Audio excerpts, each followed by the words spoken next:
বিৰোধিতাৰে এবাৰ ওলাই আহিছে হাজাৰ হাজাৰ মুছলমান যিসকল মুছলমান লোকক চৰকাৰে কন্দুৱাইছে তাৰ হিচাপ আল্লাহে ল'ব এনেদৰে এক প্ৰকাৰ হাজাৰ হাজাৰ মুছলমান উচ্ছেদৰ বিৰুদ্ধে ওলাই আহিছে আৰু হুংকাৰ প্ৰদান কৰিছে দৃশ্যাংশতে পাইছো প্ৰতিকূল বতৰকো নেওচি এনেদৰে ওলাই আহিছে হাজাৰ হাজাৰ মুছলমান আৰু উচ্ছেদৰ বিৰোধিতাৰে এনেদৰে প্ৰতিবাদ সাব্যস্ত কৰা পৰিলক্ষিত হৈছে প্ৰতিকূল বতৰ আৰু সেই প্ৰতিকূল বতৰকো নেওচি প্ৰচণ্ড বৰষুণক নেওচি আমছুৰ নেতৃত্বত উচ্ছেদৰ বিৰোধিতাৰে ওলাই আহিছে উচ্ছেদৰ বিৰুদ্ধে প্ৰতিবাদ সাব্যস্ত কৰিছে এইসকল হাজাৰ হাজাৰ মুছলমানে ইয়াৰ দৃশ্যাংশ দেখিবলৈ পাইছে এই লোকসকলৰ হুংকাৰ মুছলমানৰ চকুত চকুপানী বোৱাই অনাসকলৰ বিচাৰ কৰিব আল্লাহে যিখন চৰকাৰে মুছলমানৰ চকুত চকুপানী বোৱাইছে তেখেতসকলৰ বিচাৰ আল্লাহে কৰিব সংখ্যালঘুৰ ন্যায়ৰ বাবে আমি সকলো কৰিম এয়া হৈছে আমছুৰ হুংকাৰ কোনো নাথাকিলেও আল্লাহ আৰু আমছু সংখ্যালঘুৰ লগত আছে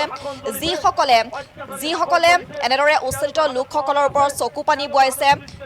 সেইসকলৰ বিচাৰ আল্লাহে কৰিব এনেদৰে প্ৰচণ্ড বৰষুণকো নেওচি আমছুৰ নেতৃত্বত উচ্ছেদৰ বিৰোধিতাৰে ওলাই আহিছে এইসকল হাজাৰ হাজাৰ মুছলমান আৰু এই লোকসকলে এনেদৰে হুংকাৰ প্ৰদান কৰিছে সংখ্যালঘুক নিৰ্যাতনৰ বিৰুদ্ধে প্ৰতিবাদ কৰি আমি প্ৰাণ দিবলৈও সাজু বুলি এক প্ৰকাৰে হুংকাৰ প্ৰদান কৰিছে এইসকল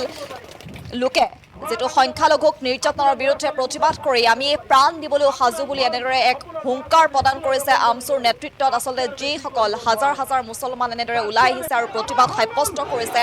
তাৰ বিৰুদ্ধে এনেদৰে এতিয়া মাত মতা পৰিলক্ষিত হৈছে পুলিচ মিলিটাৰী লগাই আমাক যি নিৰ্যাতন চলাই আছে আমাৰ বাসগৃহ যেনেদৰে বুলডজাৰ চলাইছে ভাঙি দিয়া হৈছে সেই প্ৰতিবাদ তাৰ বিৰুদ্ধে প্ৰতিবাদ কেতিয়াও স্তব্ধ নহয় আৰু তাৰ হিচাপ এটা এটা চকুপানীৰ হিচাপ ল'ব আল্লাহে এনেদৰে হাজাৰ হাজাৰ মুছলমান ওলাই আহিছে উচ্ছেদৰ বিৰোধিতাৰে আৰু এনেদৰে আমছুৰ নেতৃত্বত যি আচলতে প্ৰতিবাদী কাৰ্যসূচী ৰূপায়ণ কৰা হৈছিলে তাৰ সহায় কৰিছে বা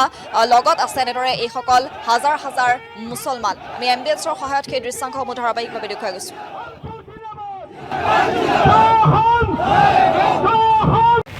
জালিমৰ শাসন চলিছে অত্যাচাৰীৰ শাসন চলিছে তেওঁলোকৰ হাতত পাৱাৰ আছে তেওঁলোকৰ হাতত পুলিচ মিলিটাৰী আছে তাৰ মাজেৰে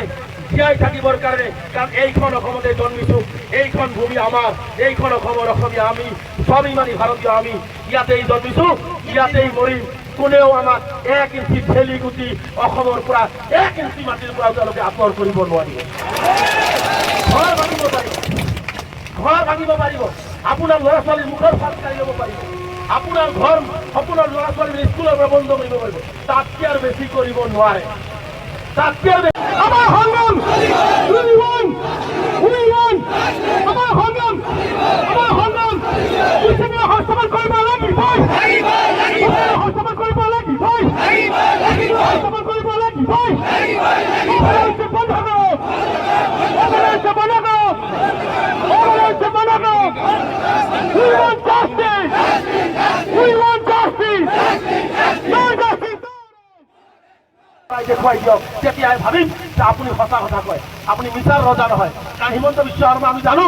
বিশ্বৰ বুকুত আটাইতকৈ মিছা কথা কোৱা আটাইতকৈ নিজ মানসিকতাৰ চিন্তা কৰা ব্যক্তিজনে হৈছে হিমন্ত বিশ্ব শৰ্মা গতিকে সেইজন ব্যক্তিয়ে যদি কয় আমাৰ ল'ৰা ছোৱালীক পঢ়াব আমাক পঢ়াব নালাগে চব খালি পাঞ্জাৱ ইণ্টাৰনেশ্যনেল পঢ়াই দেখুৱাই দিয়ক চাওক কিমান সঁচা কথা আপুনি কয় সেইটো চেলেঞ্জ মই মুখ্যমন্ত্ৰীক কৰি দিম গতিকে সদৌ শেষত আজিৰ এই প্ৰতিবাদ কাৰ্যসূচীত আপোনালোকে অংশগ্ৰহণ কৰাৰ বাবে মই আন্তৰিকভাৱে ধন্যবাদ জনাইছোঁ আৰু মই মা ভনীসকলক অনুৰোধ জনাইছোঁ মাৰ প্ৰতি যদি ইমান ঘৃণা মুছলমানক যদি দেখিব নোৱাৰে মুছলমানক যদি আপুনি অত্যাচাৰ কৰে মুছলমানৰ মাটি ভাত পানী যদি আপুনি কাঢ়ি লয় আপুনি মুখ্যমন্ত্ৰী হিচাপে গুৱাহাটীত বহি কম আছে যদি কৈ দিয়ক যে অসমৰ মুছলমানসকলক অসমত থাকিবলৈ দিয়া নাপায় কম আছে যদি কৈ দিয়ক গতিকে এই ধৰণৰ অত্যাচাৰ চলোৱা হৈছে গতিকে আমি হাইস্কুল বিলৰ মানুহে পুনৰ সংস্থাপন পাব লাগিব পাইকানৰ মানুহখিনি পুনৰ সংস্থাপন পাব লাগিব আৰু এই অমানৱীয় উচ্ছেদ বন্ধ হ'ব লাগিব এইটো আমাৰ স্থিতি স্পষ্ট আৰু এটা কথা মুখ্যমন্ত্ৰীক কৈ যাওঁ আমি আন্দোলন আৰম্ভ কৰিছো মুখ্যমন্ত্ৰী আন্দোলনৰ শেষটো চাবৰ কাৰণে ডিএফ গোৱালপাৰা জিলাৰ ডিএফ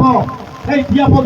দানৱ এজন হত্যাকাৰী সেই ডিএফৰ বিৰুদ্ধে মই প্ৰত্যেকজন মানুহে কৈছো প্ৰত্যেকজন মানুহে ওৱান লাইনত সেই ডিএফ এজন হত্যাকাৰী হিচাপে তেওঁৰ বিৰুদ্ধে এফআইআৰ দাখিল কৰিব লাগে